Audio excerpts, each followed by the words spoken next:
Bentrovati al meteo.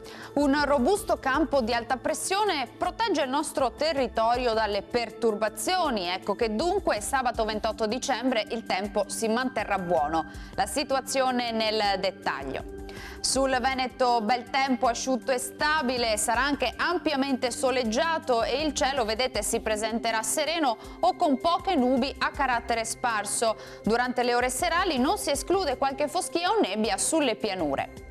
Vediamo anche le temperature, le minime saranno comprese tra -4 e 6 gradi, valori massimi compresi invece tra 7 e 9 gradi circa e dunque in lieve calo. Stessa situazione anche sul Friuli Venezia Giulia, con sole dappertutto e cielo sereno e sgombro da nubi. Temperature minime tra lo 0 e i 5 gradi, massime sugli 8 gradi. Ci spostiamo infine sul Trentino Alto Adige, dove avremo un ampio soleggiamento, salvo per qualche addensamento sui settori più settentrionali della nostra regione. Temperature minime sotto zero, massime intorno agli 8 gradi. Dal meteo di Antena 3 è tutto, grazie per l'attenzione e arrivederci al prossimo aggiornamento.